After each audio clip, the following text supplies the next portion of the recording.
La la la la. Screen peeking. Bop bop bop.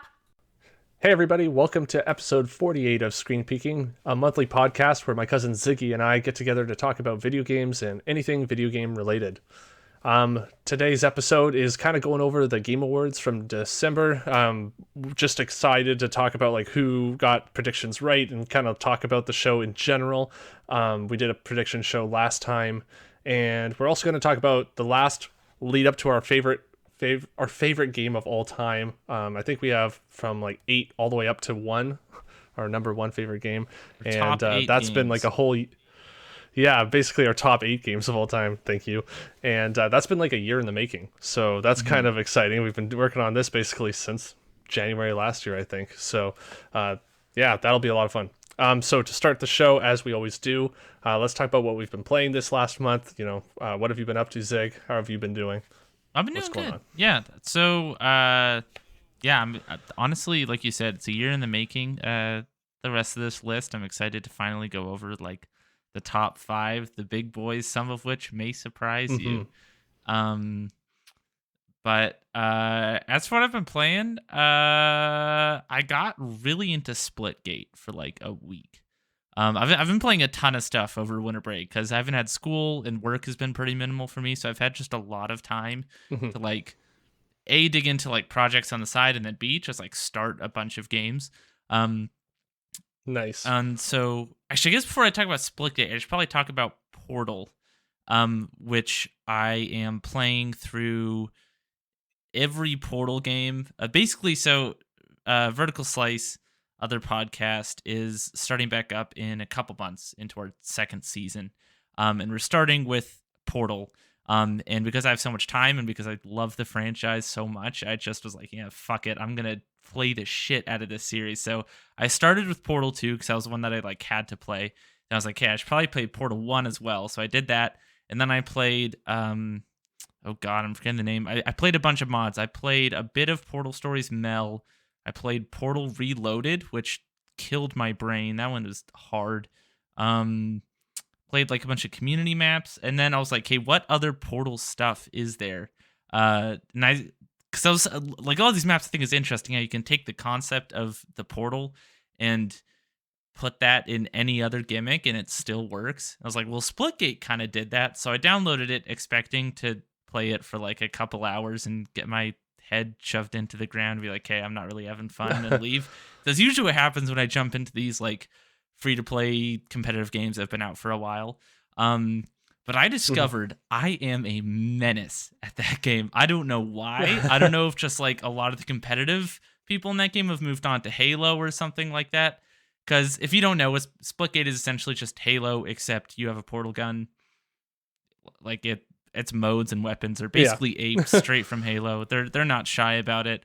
Um, but my lord, it is fun. Like moving around in that game is just so fluid, and there's so many like tactical little plays that you can do.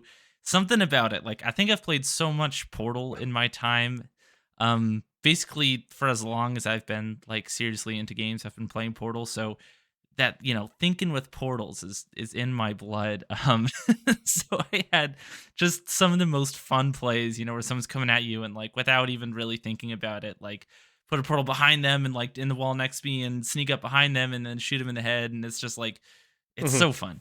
um Other than that though, I got back into Sekiro, which I know we have been talking about a bunch throughout that. Oh, Yeah. I was So curious.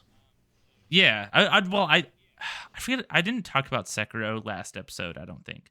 I think it was after we recorded that I started playing it again. Um, but Right. so I made it past where I stopped before. Basically, made it up to Lady Butterfly, which I wouldn't say that was like a super hard roadblock. Like I think I just sort of moved on to other games naturally from there. Because I have a horrible attention span with games. Right. But I definitely like, I wouldn't say I got burnt out on it in any way, which is good. Like I do actually want to um go back to it at some point. There's just a lot of games to play and my attention span is, like I said, very limited. But I had a shit It's ton the of fun with it. age. I think Totally. everyone is around your age. Yeah, absolutely. I also played The Matrix Awakens, like the Unreal Engine 5 tech demo. Did you check that out at all? Mm. No, I've just watched it played. I did not play it myself. It is kind of it's cool. It's not really a game. Like if you've seen it, it's just like a Hmm. on rails shooting thing, and then you can just sort of like walk That's why I around in the watched. city. Yeah.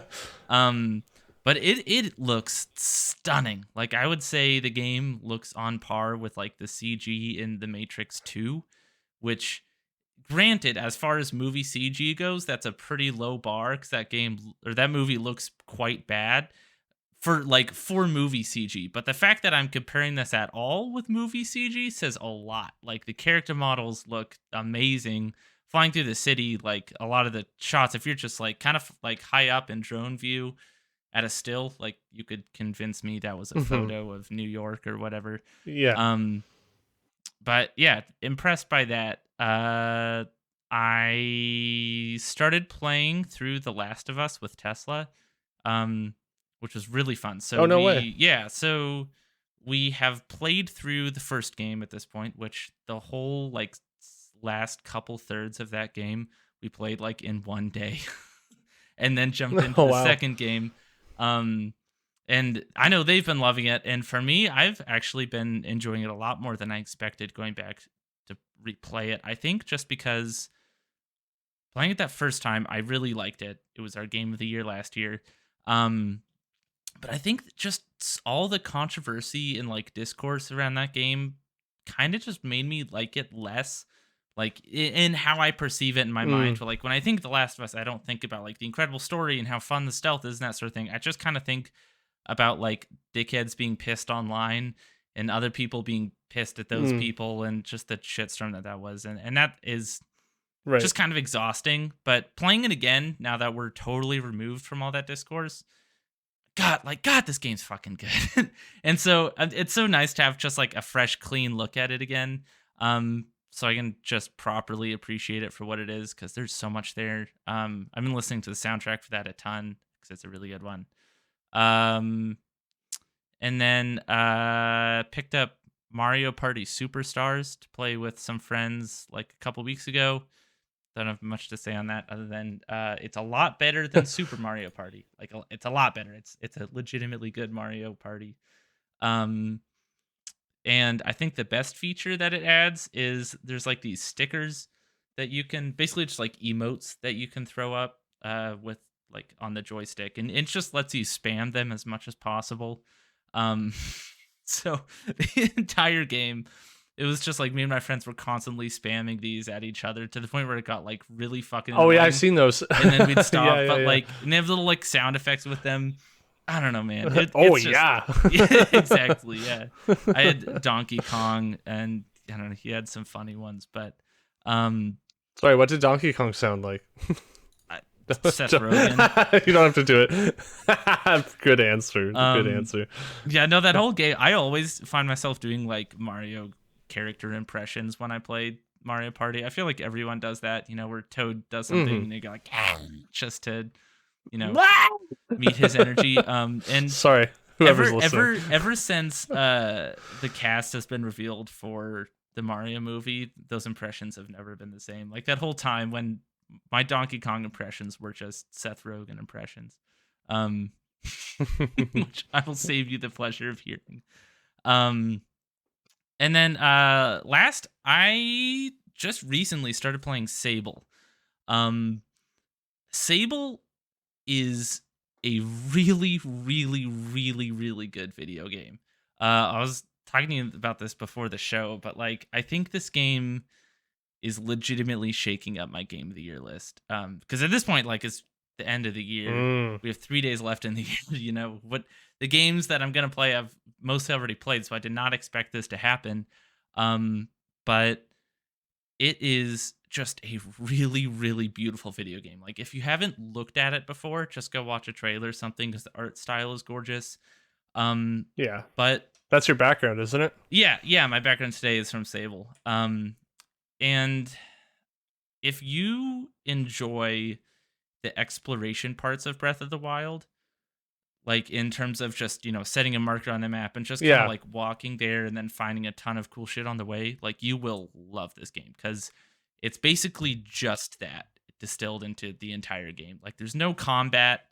Um, there's some puzzle solving, but it's pretty light. Like largely it is just exploration, and the exploration is really, really good.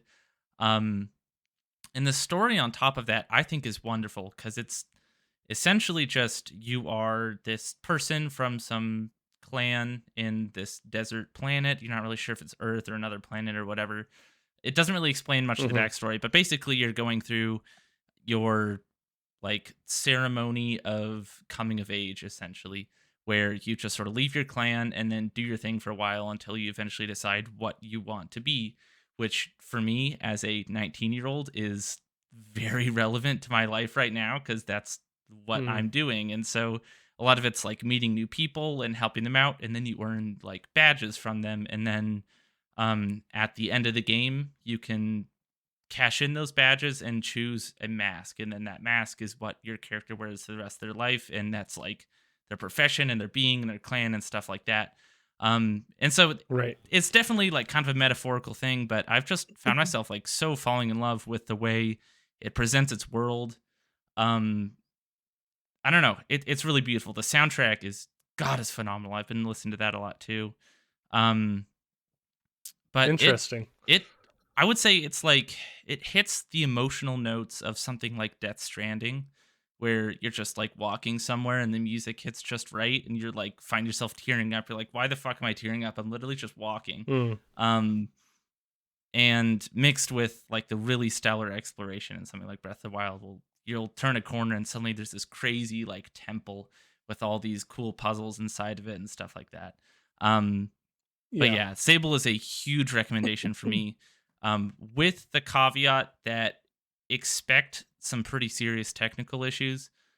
Um, Largely in the fact that this game runs just about as well as like Breath of the Wild does, playing in handheld on your Switch, which is to say, not very well. Wow. And a lot of sections are like full on like Korok Forest levels of like 20 FPS.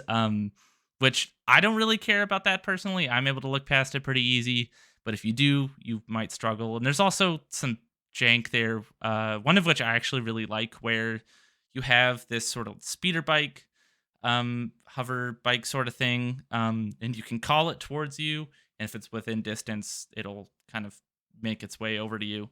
Kind of like a horse Hmm. in a lot of games, but its pathing AI is pretty bad in a way that I actually think is really endearing, because the game like kind of tries to sell you on this idea that machines are kind of living beings with souls, and so your bike has like a name, and all these things, and it often people are telling you about this, and so the fact that it is kind of clumsy and like bad at getting back to you gives it so much personality. Where like if I'm up high, sometimes it'll just start shooting in some direction and it's just going away from me, and I'm like, oh, fuck, I have to jump down and like chasing after it, spraying towards it until eventually like, oh shit, and then it finds its way back to me.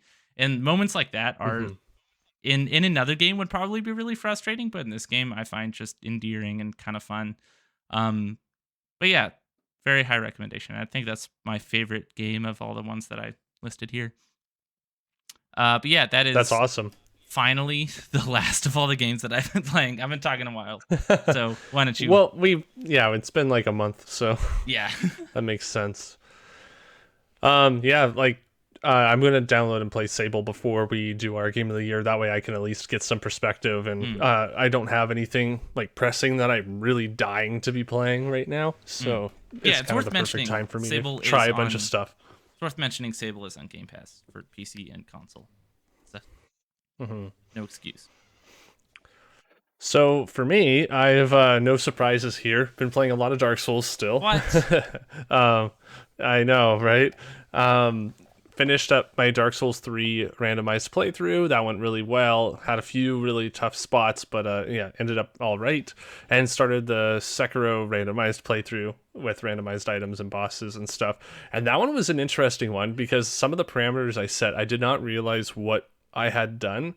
And I'm not sure whether I liked it or disliked it. I appreciate the difference, I guess. But basically, normally in Sekiro, you have to like level up to get skill points, and then you use those skill points on certain traits or abilities, and you like find actual like texts, like esoteric texts or whatever, that are actually like these like pages of like, but basically a skill tree, right, of a bunch of things, and you keep finding these as you're progressing through the game. So you might think you're getting close to finishing up all the skills that you have, and then you find another page and another page, and they have different fighting styles and or different moves and different ninjutsu and things like that, not just like passive upgrades, like you're silent more and you can get health back when you get a death blow, things like that, right? So normally you level up your character and you use the skill points on those.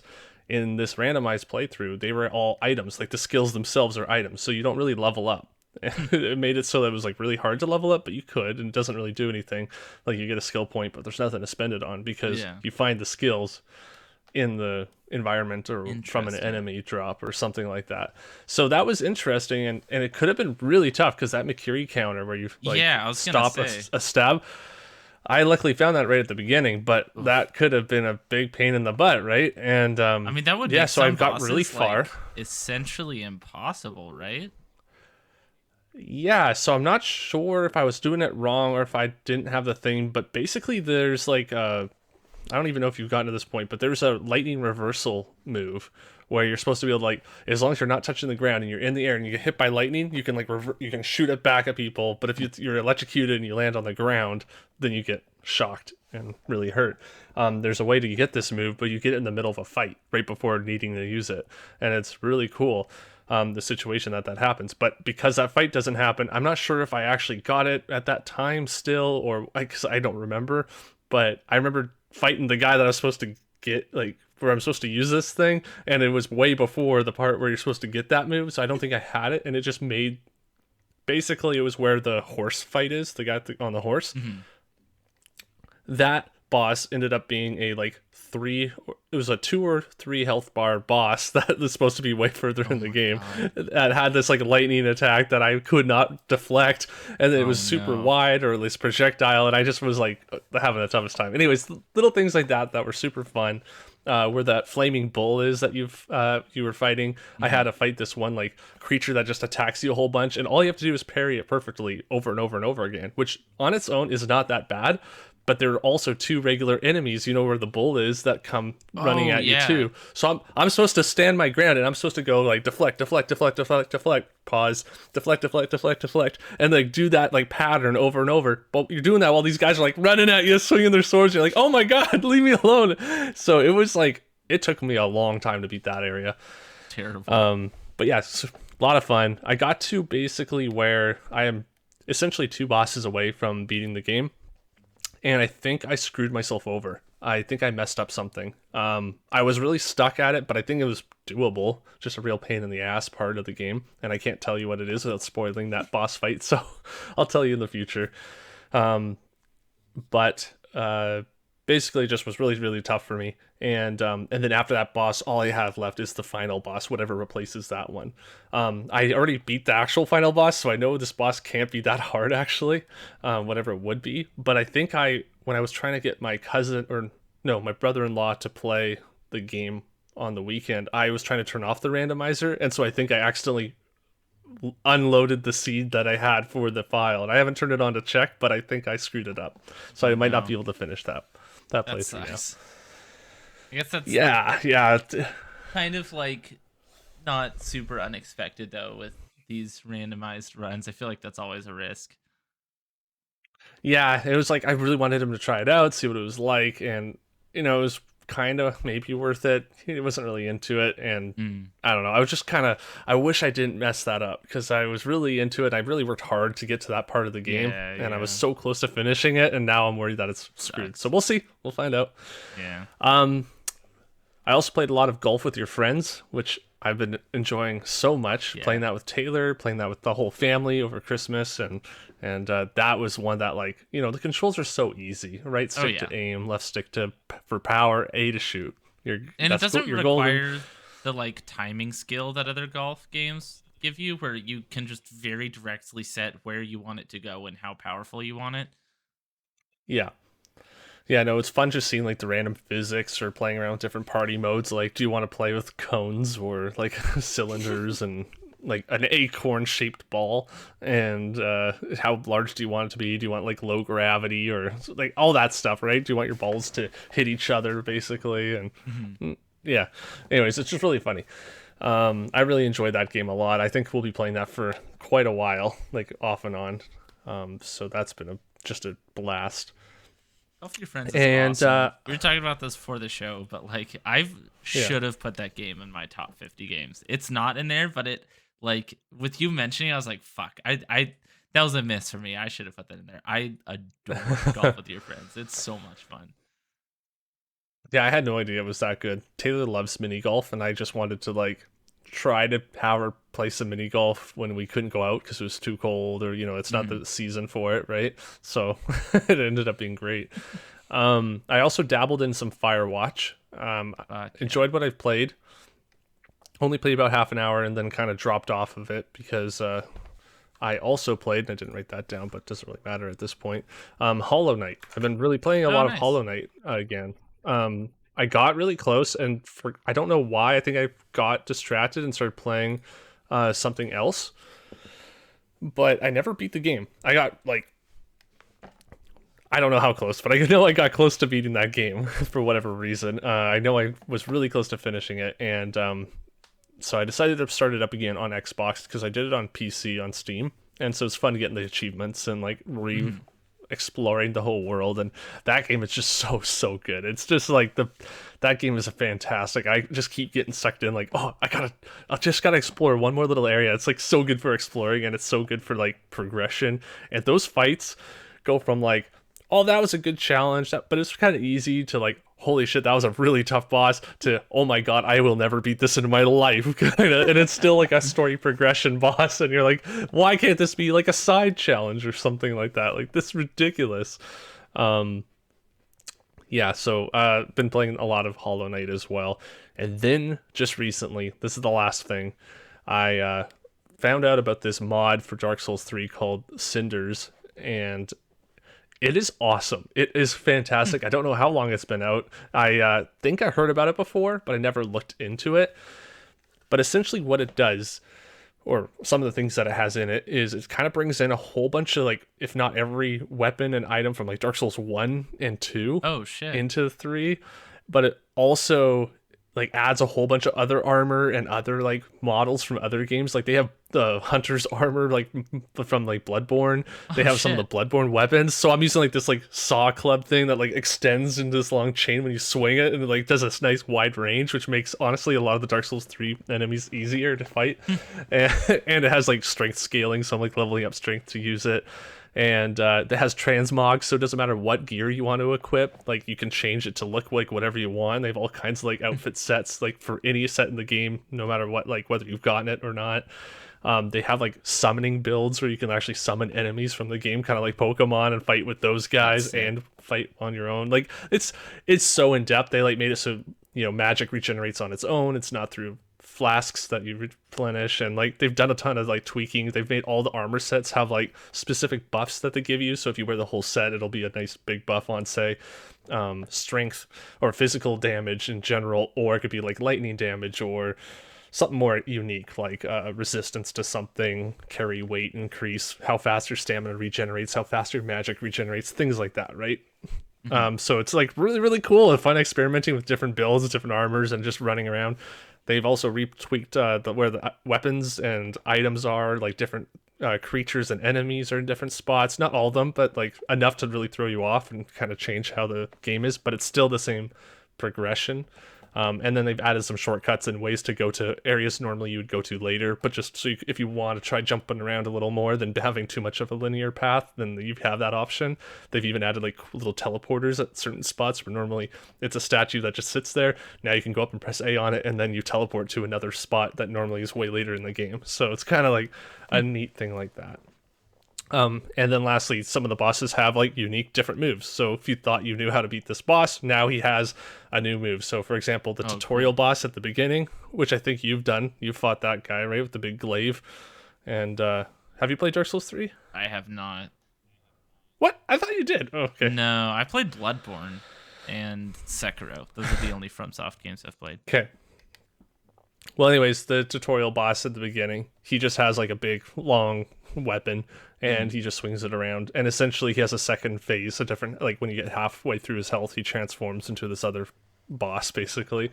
And in this mod, you start off with the second phase of the fight, and he actually leaves these like glowing spots on the ground wherever his weapon hits, and those spots, if you go too close to them, start filling up your curse bar, and if you get fully cursed, then you die instantly. So it kind of like added this whole other like, damn, you can't just avoid his attacks, you also have to avoid these glowing spots around the environment. So that just like added this whole new part to the game. So yeah, I highly recommend that mod. It's not that hard to install too, and it's really fun. So. That's cool. Yeah, I like how it adds stuff from the other games. I'm so happy you started playing Firewatch. You should finish that. Firewatch is one of those games that you really don't get the full experience until the end, because it's one of those endings that recontextualizes the whole game. Oh, cool. But like BioShock? Yeah, similar. Yeah, actually, that's probably not a bad comparison. I definitely would highly recommend you finish that one, because the ending was really impactful to me. God, Firewatch is good. That's in also. Did you start playing it because it like just got added to Game Pass? Yeah, that was it. Nice. I knew I wanted to play it at one point. I heard about good things about it, but I don't remember anything specific, so I just thought I'd start it up, and I enjoyed what I played so far. I think it was like half an hour to an hour that I played. Nice. Yeah, that's a good one. All right, let's jump into our next middle section of the show, which is we're going to go over our predictions from the Game Awards and see which one of us won the prediction challenge. So our first category was prediction challenge. Oh yeah. First category was most anticipated. I guessed Elden Ring. You guessed God of War, Ragnarok, and Elden Ring won, so that's a point for me. That's so lame. I should have. Elden Ring. No one cares about that. Next one is best debut indie. I guessed Valheim. You guessed Kingdom Bridge of Spirits, and it was Kingdom Bridge of Spirits. This point to you. Next one is best multiplayer. We both guessed It Takes Two, and that was the winner. Next one is best sport/racing. We both guessed Forza Horizon 5. That was the winner. Next one was best sim/strategy. Both of us guessed Flight Sim, but the winner was Age of Empires 4, which neither of us expected. Next category is best family. We both guessed It Takes Two, and that is what won. Then there's best fighting. Both of us guessed Guilty Gear Strive. And that was the winner. Last two are pretty tied easy so far. Yeah. Next one is best role playing. I guessed Tales of Arise. You guessed Monster Hunter Rise, and it was Tales of Arise. I have no idea why I guessed that one. I think that one was just like a random guess, but worked out. Good guess. Next one is best action adventure. The winner was Metro. Oh wait, I guessed Ratchet and Clank. You guessed Guardians of the Galaxy. The winner was Metroid Dread, which is cool. I mean, obviously, I did not. It's definitely cool. Win, but I'm glad that one won. Next one is best action game. I guessed Deathloop. You guessed Returnal, and Deathloop is what won. Next is. Hold on. Best action game? Yeah. I'm looking at Returnal as the winner. Oh, I'm at their website. Yeah. Oh, never mind. That's why I wanted to check with you. Must have misread that. Oh, nice try trying to rig this. Oh my god. This is why I check. It's a good Sly dog. Yeah. Oh, and Deathloop 1. Next category we have. I don't know why. All right, that's a point for you. Hang on, I gotta adjust the point totals now. He's shook.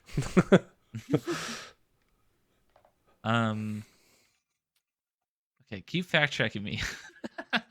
This one I'm going through it too. Yeah. Best VR AR. The winner was Resident Evil 4, and that's what we guessed. Next one is innovation and accessibility. We both guessed Forza. The winner was Forza. Then best community support. I guessed Final Fantasy 14. You guessed Fortnite. The winner was Final Fantasy 14. Then best mobile game. We both guessed Genshin Impact, and the winner was Genshin Impact. That one was an easy one.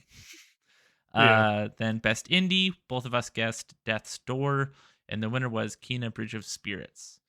Then best ongoing, I guessed Final Fantasy 14, and you guessed Genshin Impact. The winner was Final Fantasy 14. Damn it. That was my lucky one. Final Fantasy 14. Go you. Then games for Impact, I guessed Chicory, you guessed Boyfriend Dungeon, and the winner was Life is Strange True Colors, which in retrospect, Why did I guess Boyfriend Dungeon? I have no idea. And I feel like I would have made that Life one. is Strange always wins this category. Yeah. What? Wow, we're dumb. Okay. Next was best for performance. Both of us guessed Jason We got Kelly that as wrong. Colt Vaughn, and yeah, the winner was Maggie Robertson as Lady Dimitrescu. Which interesting choice, but regardless. Next is best audio. She design. wasn't bad. No, but I feel like the character was more of a Yeah. meme, but yeah. Yes. Next is best audio design. I guessed Forza Horizon 5. You guessed Returnal. The winner was Forza Horizon 5. Then best And the right score in answer music. was something different. Best score in music is or I guess Near Replicant. You guessed Deathloop. The winner was Near Replicant. I'm with my heart on that one. It paid Blame. off. Next one is best art direction. Both of us guessed Ratchet and Clank, and the winner was Deathloop. I don't know why I went with Ratchet and Clank. I think I was feeling cynical that day. Except my next cynical pick paid off because the next category is best narrative. Both of us guessed Guardians of the Galaxy, and that is what won. I think that's really disappointing. Granted, I didn't play it, but this was just such a good year for narratives that to me, like a superhero story that largely kind of follows the format that's been set for it, winning is, I don't know. Right. The next one is best game direction. Both of us guessed Deathloop, and it was in fact Deathloop. And finally, for game of the year, the big boy, both of us guessed Deathloop, and the winner was, to everybody's surprise, It Takes Two. Yeah, which is wild. I'm like, wild. I'm not even mad at that pick, honestly. I'm kind of excited about the fact that it won, but that's weird. That's like Sekiro winning in 2019, where it was like well deserved, but strange. Like I did not think that many people would have voted for it. But that brings our point totals to Nick at 11 points and me at 15 points. What can I say? Well done, Zig. Thank you. Congratulations. Not sure how much I trust this scoreboard though at this point.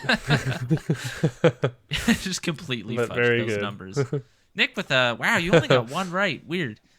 Seems like you got that was a. What'd you think of the show overall on as a whole? I thought it was good. I find myself continuously kind of annoyed by how much of it is commercials, and obviously the counter argument to that would be, well, obviously it's commercials, but like there's a difference between like a reveal and something that's exciting and an ad for Facebook or whatever. And there was a lot of the more just commercially feeling things in there, which makes sense. It's a high production show, you got to pay for it somehow, but I think it really takes away from the pacing. Granted, this year I watched it off camera, so I actually found myself enjoying it more because I was able to just kind of check out in those parts instead of having to be like on and reacting to basically nothing, which is difficult, which is very difficult. But yeah, I would say I enjoyed it enough. I think some of the picks were questionable, but it's whatever. Yeah, I think for me, like, I get where you're coming from. I don't mind the commercials at all. I think for me, like, I don't think this show will ever be 100% something I want to watch like the whole time. And I think that's what they're trying to do, is just have a little bit of something for everyone. But at the same time, if you're trying to have something for everyone and it's 3 hours long, don't you want people to be watching the whole thing? Like, I don't know, like people aren't going to know when that thing is that they want to watch, So it's better for someone to just not watch and just see when trailer suddenly pops up, because it happens right after they show it, right? And you just like, you're subscribed to that channel on YouTube or whatever, and you just suddenly see, oh, this trailer for this game, cool, I'll check that out now. And see it in a better quality than the stream. So I don't know. It's I don't really have too many complaints about it, honestly. Like I watched it with Taylor. I was pretty meh the whole time, except for a few like cool moments. Like I really liked seeing that Hellblade 2 Oh, that gameplay. was That was really cool awesome. to see. That was very, very interesting. Totally like that cinematic feel that you kind of want to see from that game. And so I'm excited to see more about that. Like I'm not the biggest Hellblade person. I don't really like. I liked the first game, but I wasn't like, oh my god, like everybody or a lot of people were saying how it's like the best Mhm. game ever, or I really liked it. It's just I can wait for it for whenever it comes out. That's probably And my then most anticipated AAA game right now, Hellblade 2. Like oh really? I was hyped out of my mind for that just because I loved Hellblade 1 and the idea of that, but with an even like bigger budget and a bigger scope to really Mhm. unleash the potential of that studio makes me so excited. And then seeing this gameplay footage, I mean, like, so okay, like here's that potential unleashed where it's this epic boss fight that like the cinematography in it and just the how dynamic it was is fucking awesome to see. I'm through the moon hype for that.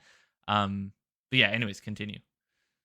Yeah, no, I'm curious to see what the game turns out to be because like I know what I would want to see out of a Mm, Hellblade game, and I really liked a lot of stuff in Hellblade 1. Like I found some of the movement was way too slow. Like I didn't mm, enjoy how slow you go around when you're trying to solve puzzles. um if that's increased, that'd be great. I think that I really liked the combat, so if they can expand that in some way, that would be awesome. What I saw in terms of like what you'd be doing playing in that gameplay trailer at the Game Awards here did not look fun. It looked really cool like for a cutscene, but apparently mhm, it's gameplay. So then if you are throwing the spear, for example, I understand they don't want to have HUD or whatnot, but even if I had HUD and I'm showing me throw two spears or whatever and they're doing nothing, that doesn't look exciting to me to play, but it looked very, very impressive visually. It mhm, looked very cool, and it's such a talented studio. I'm sure they'll do a great job. But I want to see what is this game? What is it like when you're playing it? What is it like when you're playing it? What is like, mhm. you know what I mean?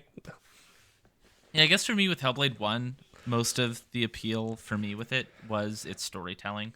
Like it definitely is not a Hmm. particularly fun game. So yeah, I agree. Like the gameplay here didn't look like wow, that looks exciting and awesome to control, but it did look like they're really doing something with the story. And I love how deep they're going in with Norse mythology because Norse mythology is Oh, me too. Me fucking too. rad. I Yeah. think I guess what I mean more is like if you were to see the first Hellblade, right? And you Mhm, saw enough to see, okay, there's puzzles, and then there's areas where you fight enemies.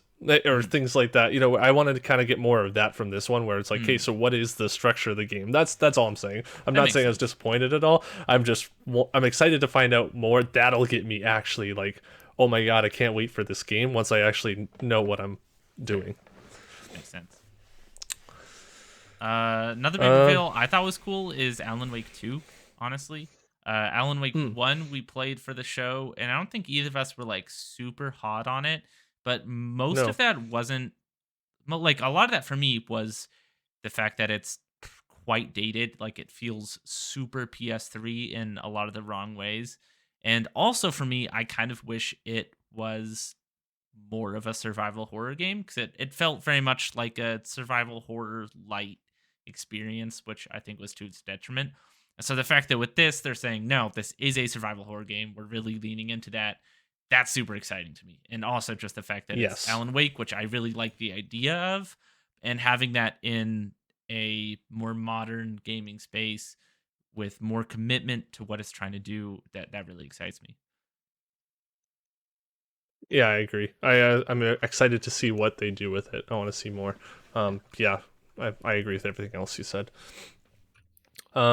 What else was shown there? I feel like there was one other thing that like I really connected with, and I'm trying to remember what it was. There was a few other big ones. There's the Wonder Woman game, which is kind of take a leave for me. I'm not huge on superhero games Is in that from general. Rocksteady? I think, Would or am I think thinking the wrong so. developer? I forget who's making it. I'll look. It's one of those WB devs. And then there was the Quantic Dream Star Wars game, which is one of those games where I have a really hard time. Monolith, Oh, Monolith, right? Oh yeah, so they fucking because they made the Lord of the Rings games, right? Middle Earth games. Yeah, Yeah, that could be cool. I could see that being good. that could be really sweet. Hmm Sorry to interrupt. Continue. But yeah, I just have a hard time getting excited for Quantic Dream games. Like between the fact that Hmm. David Cage is just a shitty writer and a shitty person, um, and the things that go on with the executive and directive team at that studio, I do not fuck with. In addition to the fact that I think that their games, like Detroit Become Human, is a game I didn't actually play myself, but I watched someone else play. And it's like funny bad to me, where I think like what they do with the gameplay is really cool, but the story in that game is just so on the nose and so bad to me Hmm. that I found it really entertaining. Um, but that said, like I love Star Wars and I don't want a funny bad story in Star Wars. I want a good story in Star Wars. And so what they're doing this, like the place and the lore they're exploring is really exciting to me. Um, but like without any of the context of what like who and what Quantic Dream is, just seeing this trailer, I would probably be pretty excited. Um, with that context, it's just I feel kind of conflicted about it, you know? Right. I have to see more to know how I feel, and Yeah. I'm just gonna base it off of what the game is like. That's Yeah. it. Um, Usually I would Makes it say I easier would for need to see me. gameplay to make a decision, but when it's a Quantic Dream game, I don't actually know if I do because gameplay is probably just pressing X in a timed window and solving puzzles. But you know, True. I haven't really um, played the last 2 or 3 games that they've made. I don't think so. It doesn't really like it's yeah, not something that's down my alley necessarily. yeah.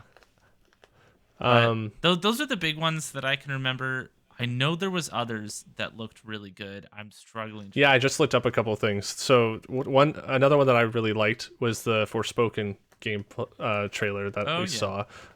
That game continues to look like something I'm really interested in, and I'm really excited to play. Some of the magic and things look really cool, so I'm excited to see a little bit more. Not totally sold on the story yet, but gameplay wise, looks pretty fun. So I'm interested in it. Yeah, Want to know more? Forspoken's one of those ones. I it looks cool, but I think it's just really not for me. Like nothing about the world or the like isekai. Oh shit, I'm sorry. The isekai plot that they're going for does like anything for me. And the Hmm. characters, I don't know. Like story is what I care about more, I think, in games, and it's just not doing it for me in that regard. But you're right. The gameplay does look like it could be cool. I think if they flesh it out more, it looks a little basic to me, I would say, at the moment, but it has potential. And then we also had, of course, I don't know why I forgot. I've just like watched it like 20 times, but the Elden Ring story trailer, Oh which yeah, was freaking awesome. And they had the little pot guy come out on stage. that was The so excellent. I love that the bit. best guest of the whole night. The best guest of the whole night was the little pot guy hands the little card to Jeff and is like, "I have something for you. It's a game trailer or something like that." And yeah, then they show the story trailer, which I can only assume is going to be the CG uh, gameplay or like trailer, sorry, that they show at the beginning of the game when you start a new character, because every Souls game has that, and it's always really fun to watch. I think that at least the first couple times you play a new character, so I really dug that. It helped really like connect the dots for quite a few things, and it left a lot of mystery, so you want to play and kind of discover some more answers in the world. And so yeah, I don't think I could be more excited right now at this point, and so it just added, to my excitement, and Mhm. now I am just at peak excitement levels. What did you think of that trailer? Yeah, I thought it was cool. I'm still excited for Elden Ring. That's still one I want to try. Um, but speaking of could not be more excited, we gotta talk about fucking Sonic Frontiers, baby. Are you Wait, kidding you're me? cutting me short on Elden Ring for Okay, I'm Sonic sorry. Frontiers, you piece of shit. No, I I'm don't have too anything else to say excited. on Elden All Ring. It's right. fine. Sonic Frontiers is I am legitimately excited for this game. Partly because we have not had an edgy Sonic game since like the early thousands. And edgy What Sonic makes you think is this will be edgy? Did you not It's literally a watch the copy. trailer? It's you got Sonic, he's like, oh, he's scowling the whole time. He's angry. What? And, like No, they it's copied and pasted Breath of the Wild trailer. And then they put Sonic basically, in there with like yeah, it's Photoshop, and they're like, slide him around. they just like moved the world from Breath of the Wild and then slapped an angry Sonic in there. But fuck, man, like Sonic, I think is at its best when it's edgy, and I mean like completely Yeah, no, I legitimately. agree. I say Oh that yeah. because I think when it tries to be too like kid friendly, it just lands in like the there's like the valley of bad where over here you have good stuff that's like legitimately good, and then in the middle there's that mediocre tier of like it's just not fun, it's mediocre, and then it gets to so bad it's fun again. um and Sonic, when he's edgy, is thoroughly on the left side of that, like the so bad it's good. And when he's trying to be funny, he's just kind of in the middle, boring. So I'm so excited to have another Sonic story that's just like fucking dog shit insanity, like Sonic '06. Um, I could not be more hyped to see what this becomes. It's gonna be bad, like 100%. It's gonna be a terrible game, but I'm so hyped. Oh, I don't think it's 100% going to be bad. I think this could be the first good Sonic game since the first one. I That's what think I this could be think. the first good Sonic game. Or sorry, let's just say second best Sonic game ever. Yeah, Second good Sonic game ever. I'm It's struggling to see how Sonic fits in an open world, but who knows, man? oh, I've seen weirder shit. for me, someone who's like, I just haven't really enjoyed Sonic much at all, except for I'm joking about just the first one, but the first couple on the Mhm. on the Sega, just being just not really enjoying any of the 3D ones. Like I've enjoyed I know. There's a few in there that people like. Sonic Heroes was one that I enjoyed when I was a kid, but like I'm not going to go back and play that. That thing is lame. I do not enjoy that game. I enjoyed it a lot when I was younger. Learning Sonic how to Adventure press 2 and hold slaps. I'll defend that it's game. all right. That's fine.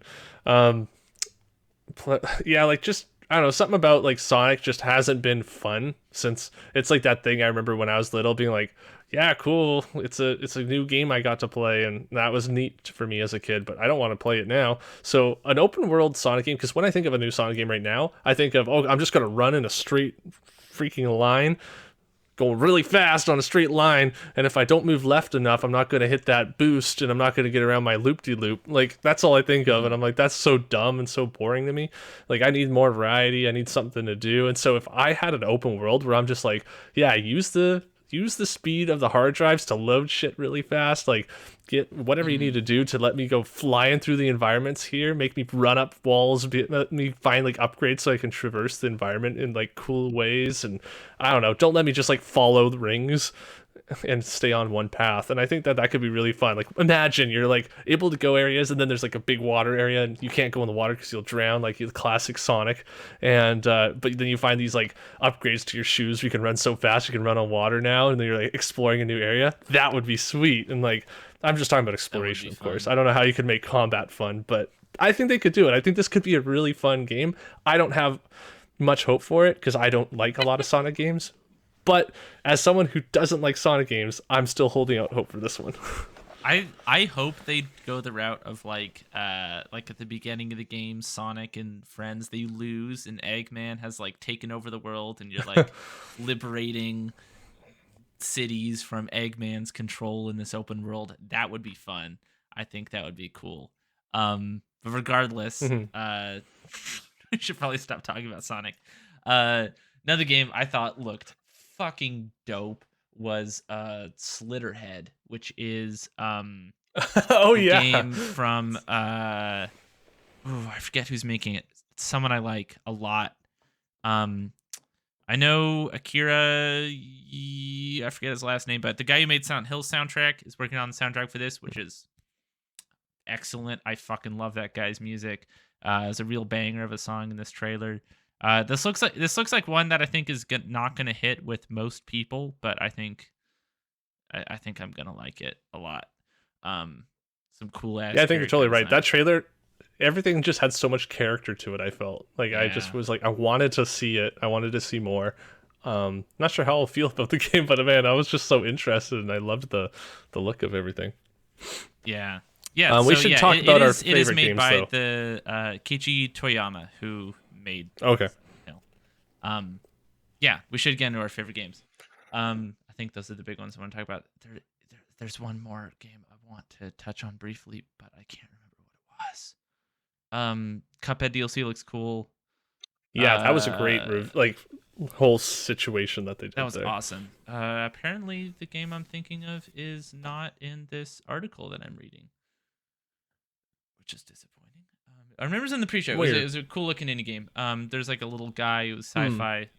But anyways, favorite games. Would you like to start off on number 8? Sure. So my number eight, my favorite eighth favorite game of all time is The Legend of Zelda: Majora's Mask, and I'm going to warn everybody right now. There's a lot of Zelda games in my top eight, and I'm not ashamed. I don't care. I don't care. There's a reason for every one of them, and I put a lot of thought into these top eight for sure. Because we've had a lot of time to really think about that last little lead up, and I feel very strongly about these. So, Majora's Mask. For those who don't know, if by now you should play Majora's Mask. I recommend the 3DS version. I do think it plays better, and I think they've tweaked a few things, made a few things better. Yes, yes, Ziggy. What if I don't have a 3DS? Play the N64 version, All right. or play it on your PC. Either one. Yeah, I don't I recommend gotta that. play. I gotta play Majora's Mask at some point. That's kind of a. It's one of those Zelda games I know that I'd like, but have not had the patience to like emulate it or something. Yeah, no, I really, really recommend playing it for people who are interested and want to try it. Like, take the time to do it.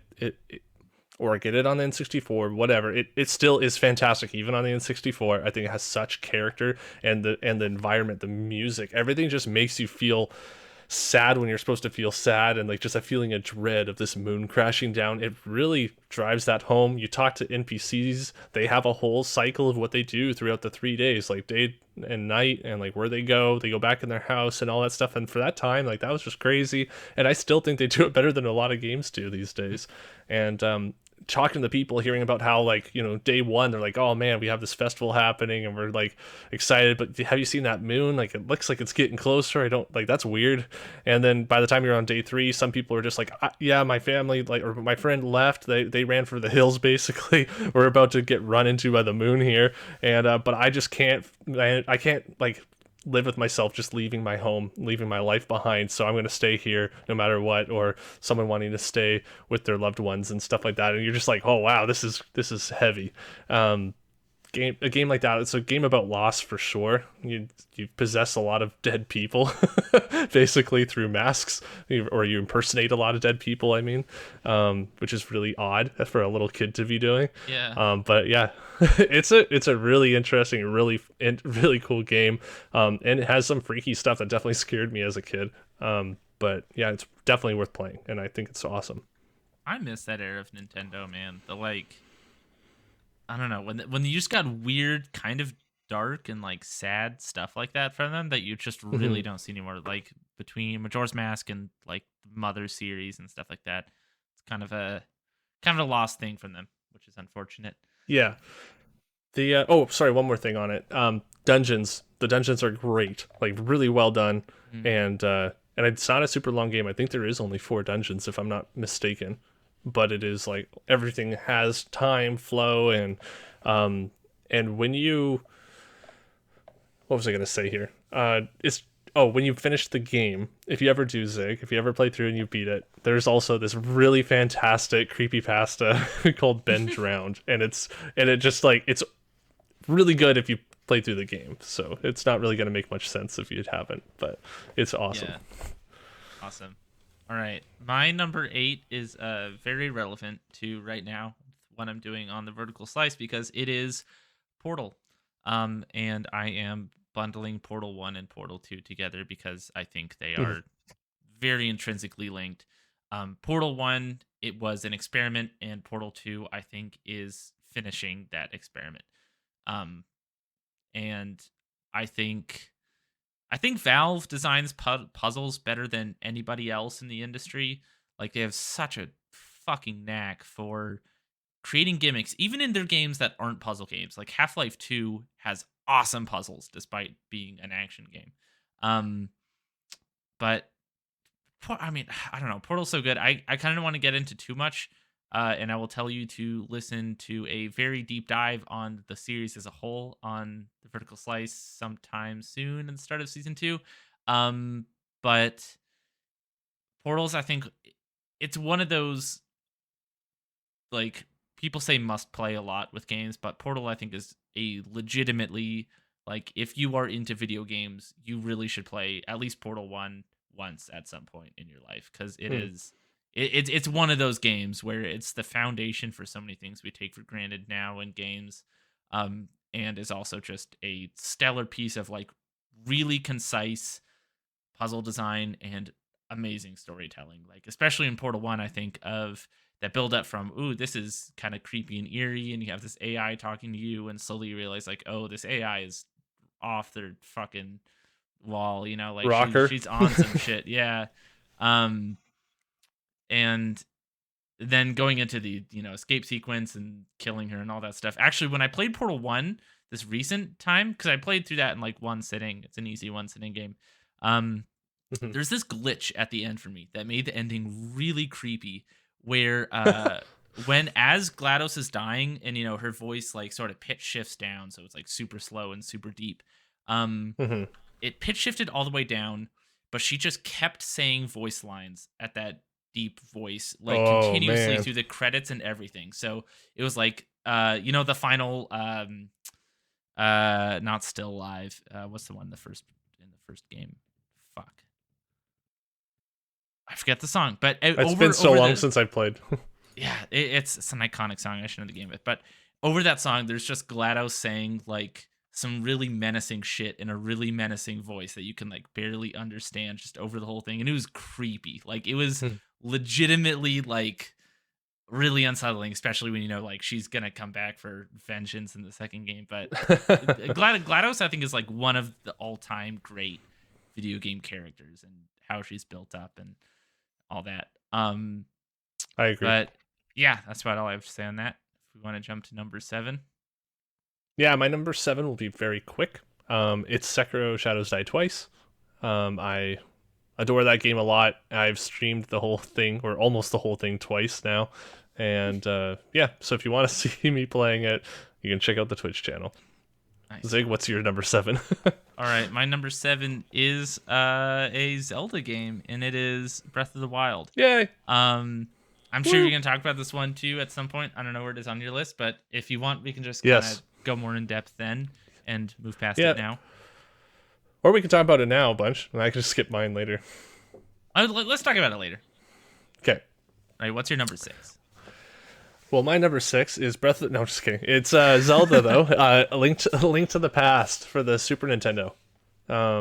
That one is really near and dear to my heart. Love that game. I could jump in and start that game any point and have a blast, no matter how many hours or minutes I get to play of that game. I can jump in, just start slashing some of those green knights, get my sword, get some items, and just start wrecking enemies just for fun. And I just love the sound design. I love the sprite designs of the whole environment, the world.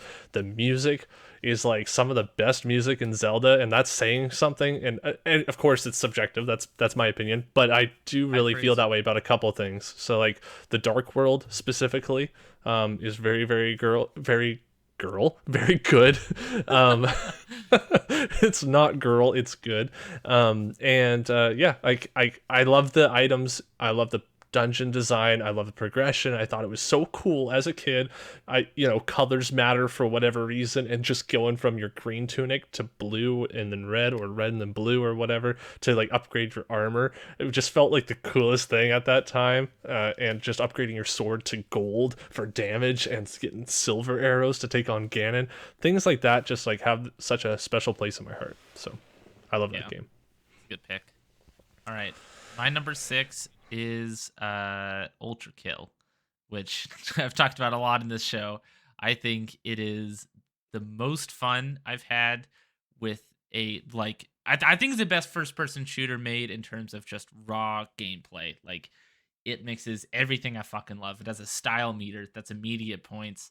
The amount of depth in there, like, every time Hikita adds a new mechanic to that game, it just completely destroys everything that you know about how to play it, because of the sheer possibilities it brings up. Where And this game's not even finished. This game is about a third of the way done. There's so much content left to be released in this Hmm. game, and even as it is right now, if this was the whole game, I would still say it's one of the best shooters ever made. But the fact that we have so many more mechanics to add to the sandbox, I don't even I don't know what to think of that. I think it has the arguably the single best mechanic I've ever seen in a game, which is the coin. Like there's the simple thing, if you flick it up and you shoot it and it ricochets and hits an enemy in the head, which like that alone, its base intended mechanic fucking owns. It feels so good to pull off. But then when you get into like like parrying and parry combos and like the bizarre coin tech in that game of like shooting a few coins, parrying them into each other, like parrying it into an enemy and having it back, and like parrying it like 10 times as it builds up like a hidden damage meter, and then hitting it with a That rail sounds gun, wild. bouncing it off another coin. It's fucking insane the amount of depth. Like I I feel like I do okay when I play it. Like I can beat the game on the hardest difficulty, what's there right now, like basically no problem. Um but my level of skill and understanding the game is like the fucking tip of the iceberg compared to the shit that I see of people doing on YouTube. It is awesome. It's so cool how much depth is in this game. Um, That's awesome. it's just so fucking good. The level design and enemy design I think is like great. I wouldn't say it's masterpiece tier. I think it's mostly just that raw gameplay, like that. Yeah, I think it's like Miyamoto or something that said something about like good gameplay is when you can basically just be in an empty room with only your basic tool set and have fun. And Ultra Kill is that in fucking spades. You don't even need enemies to be like throwing coins and punching them and ricocheting shit off them just to have fun with that. It's so good. That's great. Yeah. Um. Um, Anyways, what is your number 5? that one is Breath of the Wild. So Awesome. we can get into that one now. Sweet. Yeah. Breath of the Wild. What a great game to explore in. Like, actually, let me get my one negative out of the way right away, because I have so much good to say about this game. And really, the only negative, I understand. I think it was a time decision. I think they had a lot of issues with that physics engine, and that took the most amount of time, like just trying to get everything working right. But the lack of actual themed elemental dungeons, or not even I elemental, totally but just agree. the lack of dungeons is the biggest. I don't even want to. It sounds too much like I'm hating on them, but this is the biggest misstep, in terms of like just that would make this game like probably too amazing. But yeah, that was Well, the I biggest thing think that I really missed from the Breath interesting of the thing Wild. about Breath of the Wild, though, is I'd say out of any Zelda game, it's like the only one that I don't think needs great dungeons to succeed. Because when I think Hmm. about what makes this game great, it's everything outside of the dungeon stuff. Like it's just exploring and oh, what's that in the distance? I want to go check that out. You go there and it's even cooler than you expected it to be, and you see a fucking dragon, and it's like this Yeah. awesome emotional moment. And the fact that I have well over 100 hours in that game, which is baby shit compared to some other people. But like I'm constantly finding new stuff in that game every time I open it. Like there's so many layers of just stuff to find, and all of it's interesting. Yeah, you're probably right, honestly. Having dungeons in that, specifically that open world that they've designed and the way that the game is right there, the dungeons probably would still feel pretty oddly short, and like they already have the puzzles with the shrines. They have a lot of Hmm. cool exploration and like environment traversal with the actual environment. That is interesting. But something definitely felt like it was missing, not having the dungeons when you're so Oh, used I to that, agree. right? Yeah.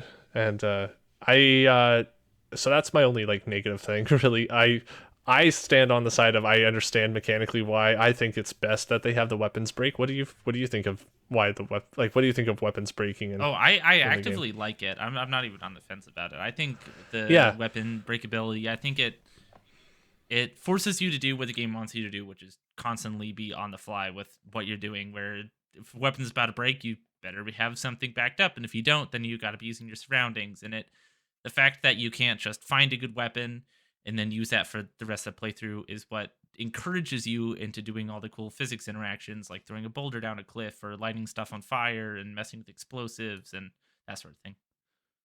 yeah. It also makes you excited to open every chest. Like if Yeah, you yeah, if you had weapons that didn't break, you wouldn't be excited to find more weapons. Like you wouldn't give a shit. yeah. Um, also, even if you could just repair them with other weapons, it just wouldn't be the same. Like, it's something special about, I got an empty slot, open a chest, and you got another spear, and you're like, oh, sweet, got another weapon. That's super cool. Having the elements all reacting together, that was something that, like, pretty much no one's really had gotten to experience in that way. If there is other games, I never played them. Um, I just thought that was the coolest thing, be able to, like, throw a bomb into water, blow up the fish, or shoot an arrow over the horizon and then run over and pick it up, and have wind blow fire in a certain direction and then jump and use the updraft with your little glider so you can go up into the air and then do a flip and shoot an arrow in slow motion. Like, Yeah. all those things, sliding down the slopes on your shield. Like, damn, so many cool things. It's one of those games where every time you think, oh, I wonder if I could do that, you can almost always. And I respect the hell out of games that do that. It is one of the few successful, like, open world immersive sims, which is super cool. And the fact that it's a Zelda game just is kind of a bonus. Yeah. Yeah, I guess like this one really just made you feel like you're almost nothing in this huge world, right? There's so much going on. Yeah. I know that some of the story elements made you still feel like you were interacting with people, but I definitely felt the most like separated from the characters in this Zelda versus every other one, where I felt a lot more, if I think of Twilight Princess, or Wind Waker, where I felt like I was really a part of their story and what's going on with them. Whereas in Breath of the Wild, I felt more like, hey, he's here, cool, he's that guy, yeah, we got to get him to do that thing for us. And then you do it and they're like, all right, sweet, thanks for doing that for us, man. All right, your buddy's dead, but I'm sure they would appreciate it if they were alive. You're like, okay, on to the next one, bye.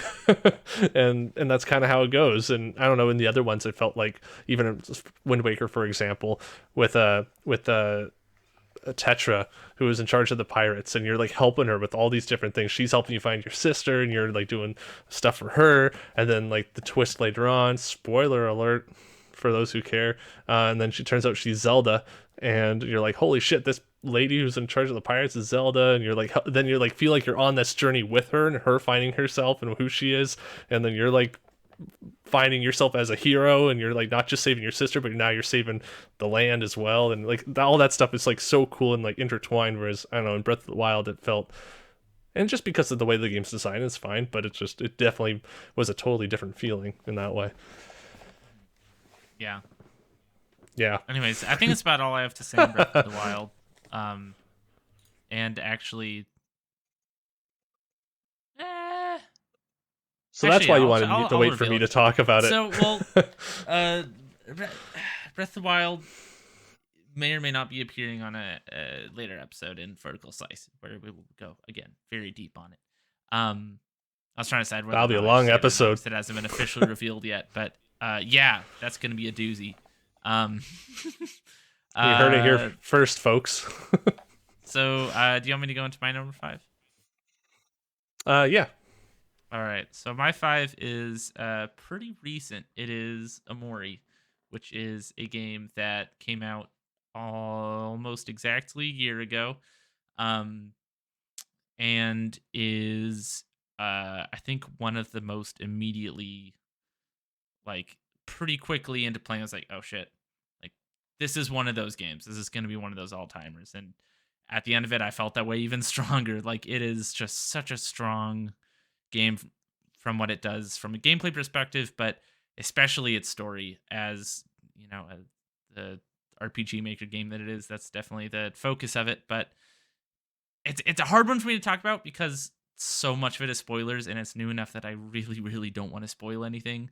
But if you like Earthbound, if you like Undertale, if you just like games with good stories, like, please, I cannot implore you enough to check this out. It's going to be out on Switch in the spring. Even less of an excuse then. But I mean, it's one of those games, like, I own the soundtrack for because it's amazing. I have like a t-shirt and a hoodie of it too. It's one of those really, very, really, really rare works of art that just connects with you on such a personal level. And I don't even expect it to connect with other people on that level. I think a lot of that is just me, but yeah, Amore is a big one. And also one of my favorite games of the year, as you can probably guess by the fact that it's number 5. Yeah, that's awesome though. My number 4 is Bloodborne, and I could talk a long time, but I won't. Um, this game is fantastic, so good. It deserves a sequel. It also deserves a remaster or a 60 FPS patch. Come on, people. Everyone wants it. Let's just do it. I want to play Is it on this. PC But yet? it's not on shit. It's on PS4, man, and it's at like sub 30 frames a second. Yummy, And nice. yeah, it's rough. I honestly think it could use more than a 60 FPS patch. I think the art style is amazing, but I don't think that visually it looks very good, if that makes Mm. sense. Like Dark Souls 3, for example, like there's just things that it did better in lighting and, just what they could pull out of the system and later on. Same game engine, just I think they pulled off things a little bit better. Um, but yeah, Bloodborne is fantastic. Love everything about it. Yeah, I want to play more of it. I'm hoping that there's a remaster. What's your That'd number be pretty 4? sweet. Or did you do My your number number 4? 4. No, my number No, 4 you is Half-Life 2. Which Half-Life is my favorite franchise of all time. Um, but I mean, Half-Life 2 and Sons games, everyone has said everything that needs to be said about it. Puzzles, awesome. Action, pretty good. But the story and the character, it's like one of two games that I will actively watch like lore videos on YouTube. Because I think it's so fascinating. It's some of the best like cosmic horror in video games, which I think is an element of it people don't really talk about, where the Combine is this like this force that's so big it could drive you insane. And then still rebelling against it anyway is just such a cool story. Um, I and didn't know also, this. That sounds interesting. yeah, no, the Combine I think is one of the coolest like enemies in games where they are this force that is bigger than even one species. Like they're at this point they're just this collection of like everything that's you kind of can't beat. And so it's I don't know, it's cool. Like the leaked story or not leaked, when the writer Mark Laidlaw of the Half-Life 1 and 2, he put out like a blog post basically what the planned story for Half-Life 3 was. I thought that was just such a fitting thing because it was basically you I would like obviously you can't win, so it's just like this sacrifice at the end and the whole thing. Like I won't go into it because you'd have to explain a lot, Hmm. but I don't know. I think it's one of the best stories in games, and I think it's one of the best told stories in games, mixed in with really fucking revolutionary gameplay mechanics for the time that still hold up really really well. Which is kind of a theme with Valve. I feel like every game they've made still looks and feels pretty damn good to play today for being like even their 20-year-old games still look great. Um, I don't know. It's a good one. It's hard to That's like what. articulate why I love some of these top 5 ones. I'm sure you're having the same issue where I honestly don't have much to say because I feel like I've said a lot of it on the show or a lot of it has been said better by other people. Um, but Half-Life 2 has just been in my life with video games forever, basically. And I have a lot of love for it.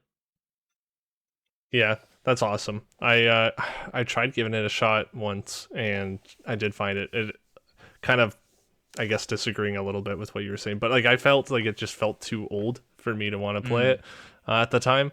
Um, but from what you say and like what a lot of people say, like it's one of those things where it's like I want to push through. I really want to play it because like gameplay wise it feels like totally like something I would enjoy, and I don't know mm. why I stopped before, so I'd like to play it again. I own them, so it would be nice to do Yeah. that, but I don't know if I don't know when I will, or if I will, but you intrigued me more today. I really hope Valve uh puts out like a Source 2 remaster of it at some point because I do think like hmm, I think it has aged really gracefully. I think it's a pretty timeless game. But there definitely are things I think could use a bit of an update. And I think if they like port over to Source 2 and kind of clean up some of the older like 2004 jank from it, I hmm. I kind of wish they would because you definitely aren't the only person who said that. Like it does feel old and is a little bit hard to get into in that way.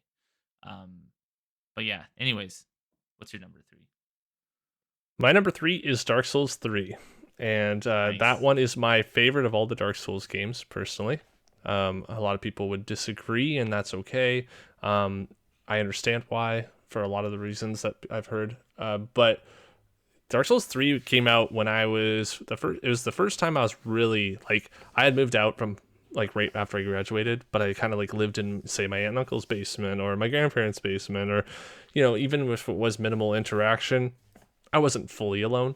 And so 2016 or 2015, I think it's 2016. Anyways, yeah, I think it was 2016 when it came out. But anyways, I remember I was the first time I was like legitimately living on my own, and I was over an hour away from any family, and I was just like fully diving into this game and just like, yeah, I have no one nearby, and I'm just gonna go play some video games. Oh, cool, Dark Souls 3 is coming out, and I was newly into Dark Souls like at that time, and just starting to get into like I dabbled in one, played a good chunk of two, and then I started 3, and I beat 3. It was my first Dark Souls game I actually beat, and I just remember just like falling in love with that game. I enjoy it over and over again, and I've obviously been streaming it recently, all randomized, and the mods that are out for it are fantastic. So that's all I'll say. That's awesome. Yeah. Yeah. All right. My number 3 may be surprising to many of you out there that this is my number 3 and not my number 2 or my number 1, but it is Near Automata. Um What? I know. It's moved down two places because some other games are just so fucking damn good. But Nier Automata Wow. it's definitely still really really special to me. I think it's one of the best stories told in games. And I think it's some of the best storytelling in games, which I value almost more so than story itself. But it's just such a special and unique experience. I think it's a special unique experience I would not recommend to everybody, but if you are into like Neon Genesis Evangelion and some of the more like avant-garde anime and JRPGs out there, I think you'll really really dig this cuz it's one of the best in that space. Um but I've talked about that a lot on that show, so we can move on to your number 2. Okay. My number 2 is Zelda Wind Waker. And I could talk about this one legitimately for hours. So, um, I do want to spend some time on our number ones. But so I'll say For for Wind sure. Waker, like this is my favorite Zelda. There's no Zelda above this. This is my favorite Zelda ever. The HD remake for the Wii U is fantastic. If you want to play one that's a little bit more updated, where you don't have to play a song over and over again and watch the cutscene of him playing the song every single time, it definitely is nice for that. But yeah, and having the faster sail where you can just like go any direction you want, and the wind will be at your back essentially. That is great. But if you don't have that, still the GameCube version is fantastic, and the art style is timeless. You legitimately could Oh play yeah. this at any point, and the game looks just as good as when it came out. A lot of people Yeah. didn't like it apparently when it came out, but luckily, I love Doesn't even look cartoons, dated and is the thing. Like it if this was an indie game that came out yesterday, yeah, I wouldn't blink at it at all. It looks no, and stellar. my favorite Link eyes ever. Just so great. Just watching them like roll around inside the little cat eyes, and like as you're moving the little baton around, watching him like look at it, and I Hmm. don't know, something about that is great. Great themed dungeons, fun items like the grappling hook and the Deku Leaf, and I don't know, just fantastic story too. What's your number 2? Awesome. My number 2 is Outer Wilds. Oh So yeah. my number 1 and my number 2 on this list are, I would argue, the only two games I've played that have both a masterpiece level of storytelling and a masterpiece level of gameplay design. Um, which I think is really, really fucking rare. I've played like lots of games. Most of my top 50 is games that have, masterpiece level storytelling and great, like really, really good gameplay, or vice versa. Like that, I think is a lot more common. But if you were to ask me, like, well, do you play this game for the gameplay, for the story? I don't know what to tell you, because I think both are some of the best out there.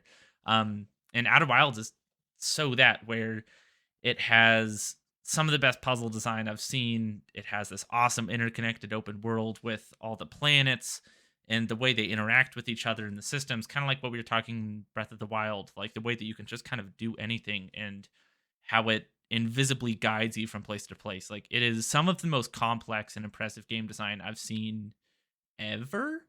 I think like this is one of those games that I could never in my fucking life design successfully. Like this is a hard game to design where you give the player no boundaries, but you still don't get lost in it. Like you do get lost, but the game is always invisibly guiding you from place to place without checkpoints or anything. And I have done hours of podcasting on the Vertical Slice about that. Which I again, Yeah. I'm not going to go into here, not even as a plug, just because it's really complicated, but it is fucking genius shit. And when you pair that alongside a story that is really philosophical and unique and tackles questions like the meaning of life in a big way and does not shy away from like huge questions, and I think answers them in a really satisfying way, that's massive. Like the ending in this game I think is so powerful. Um yeah, it's pretty stellar. You're um so proud of that. I'm real proud. Now, but before we move into our number ones, I really got to use the bathroom, so we're gonna take a dramatic pause for effect, and be right back. All right. I'll be right back.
All right,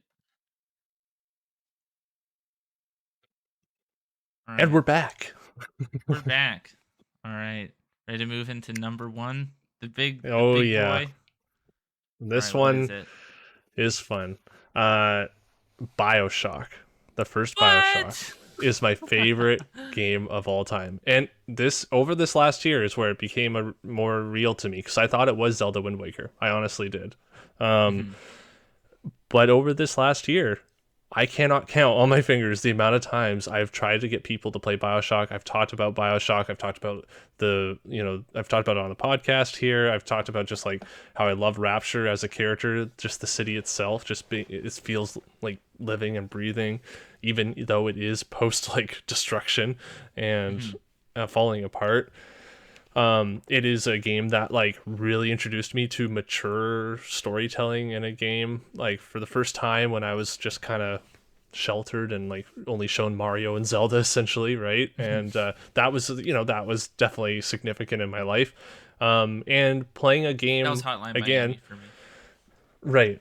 Yeah, like playing a game that um when again because I was sheltered, just like playing a game that was horror, sorry, so playing a game that was horror and it's kind of scary, but also not too scary, where the story was so intriguing and like what happened to this city? It's underwater, it's mysterious. People are going crazy down here. There's also people talking to me that are normal and they're stuck down here and they just want a way out. And you're like listening to audio logs about things that have happened in the past and you're seeing connections between names and characters and you're like just walking around, hearing the trickle of the water, hearing footsteps of a splicer down the, in down a hallway. You can also hear or see like a big lumbering big daddy with his little sister there, and you're just like this is such an interesting world, and it's not just this big daddy and little sister have purpose in this city. There's a reason why they're there. They are there to clean up, and they are there to recycle, and they're there to like for a business purpose Mhm. for Fontaine or Andrew Ryan or whatever. And like just going through that whole story just was so incredible to me. And like as I learned more, and this is when I was in high school, right? And I would go onto the Wikipedia, like, or onto their wiki articles and stuff, and I would read up, like, I would read the text for every single audio log, and to where I do it like the back of my hand. I wrote Mhm. my own like story from the perspective of Jack, the main character you play as, with so it had a little bit more dialogue, and I wrote that in high school and shared it with people. And I remember I got like four other people into Bioshock through that, and this one girl who was like my brother's friend, like she grew up like that's like her favorite game is Bioshock, just because she read my story and was like, I have to play this game. And like she got all into that. And it's funny because like I don't know this girl at all, but like the one thing that we have in common is we know we like this game. That's And awesome. like there's something special about that world and like the characters in it. And of course I'm not even talking about the gameplay, but like the the twist later on that just makes you rethink kind of how we were talking about earlier, like rethink everything you just did, everything that was going on in the story. The ending last 2 to 3 hours maybe of the game really makes you think about what you've done before and what you want to do going forward. There's moral choices, there's a couple of different endings, and I think that there are things that could be done better in the game for sure, but I do think that it plays still pretty good. I think visually it's outdated, but I don't think it plays poorly. And I think that it still lets you be have a lot of fun and creativity with the different plasmid powers, and like being able to freeze people or set a trap on the ground and launch people into the sky, or set traps with like electric wire crossbow bolts and things like that. It's a really fun game, and I don't think I can ever watch someone use a pipe wrench without thinking of your character smacking it on his palm before beating somebody's face in. So yeah, that's my favorite game of all time.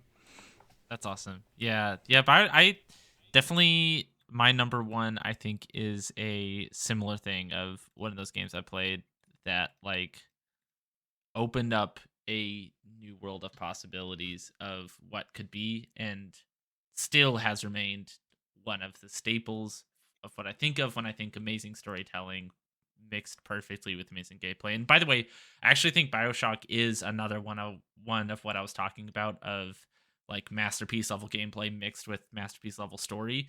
Um it's for me personally, it's like not my style of Hmm. gameplay or story, but I don't think that takes away from it in the slightest. I do think it's a Hmm. masterpiece. Um, but my number one is Lisa the Painful, I have which not heard of this is ever. I never talked about this on the podcast. I don't. If you have, I wasn't listening. That is Before. insane to me because I think Lisa is I'm The looking Last it of up. Us mixed with fucking Earthbound, except better What than the both of heck? them combined. Like it is this dark story mixed with like amazing comedy and like fucking spectacular RPG gameplay. Um I think it definitely is the best mixture of gameplay and story I've played in a game for sure. And like I said before, like both are masterpiece level. It's I don't know. It's a hard one to explain. Like I was saying before, it's hard to express why we love these games. Um, and I feel like there's a lot of pressure to explain that. Hey, But how do you do under pressure? I don't know. It Lisa is just it's something really special. I think this mixed with I would say all my top 5 games are experiences that could not be given to you outside of the medium of video games. And that is a really important Mm, factor for me in deciding what my favorites are and what the best are of all time is what is distinctly video game. And this is I probably with the Outer Wilds I'd say is probably a better example of that, but this is up there in terms of it's a story that you experience so strongly because you are the main character and makes you feel it so strongly. Um I don't know. I think this is one of those ones I think you just kind of got to play for yourself, especially since I think a lot of people haven't played it. But it is pretty damn fucking incredible and has kind of it's had a pretty heavy hand in what my taste is in terms of storytelling and humor and gameplay and everything I look for in games. The soundtrack is fucking phenomenal. The soundtrack is so good. God. But I feel like I'm rambling here, so I'm gonna stop talking. No. Least of the Painful. Best game ever made. I'm just gonna say it. Second to Bioshock. Second best game ever made. That's awesome, though. I'm definitely gonna look into that one more. I pulled it up on Steam while you were talking, just so I could like see, and it looks interesting. Yeah, the Steam page does not do it justice, I should say. Like, you need to do a better job of selling me on it, though. I know. Come on. So the issue is everything around it makes it look like a wacky Undertale, Earthbound type game, but I think that really isn't doing justice to just how heavy the story in this game hits. In terms of, it is very The Last of Us. It's post-apocalyptic. Basically, the idea is it is a world where all women disappeared in a flash, which was originally kind of just a joke idea from the developer. Like, wouldn't that be crazy? And slowly realized that would actually be a fucking nightmare hellscape. And it very deeply explores just how much of a nightmare hellscape that is when the main character finds a baby that is female, and that, you know, this baby will allow humanity to exist in like 50 years or so. And it creates sort of a Last of Us style story of, you know, the one side of the father and one side of the coming of age thing. But I think the way it works is just it's a fucking magic trick, the way it all clicks together. And if it wasn't for how good this game's sense of humor is, I think it would be too much. Like, one of my favorite scenes in games is right after this horrible, brutal scene that I won't spoil, but it is like just sickening. And then right after, there's this joke where this guy with two eye patches comes out and tries to ambush you, but he can't see you, so he just kind of misses and falls over. And it's just like stupid slapstick comedy, like right on the tail of this horrible, grim shit. And it's I can appreciate that. That is like the best way I can explain this game and why I love it, in terms of it's like going through a really hard time with your best friend who's really funny and knows how to cheer you up, where it just hits you in every emotion possible. It's an experience. But yeah, I'm going to stop my rambling there. All right. That's my number one. That's awesome.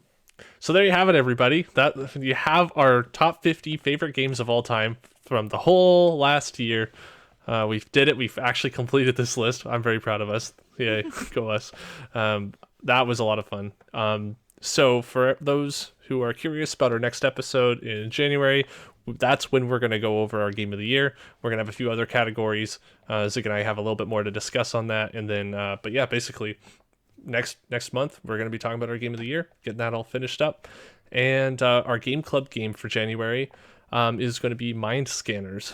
You can get that on Game Pass if you want to play it along with us for the month. And yeah, that's about it. Zig, do you have anything else? I mean, we've already heard about the vertical slice, so yeah, go cheat on me with that podcast if you want.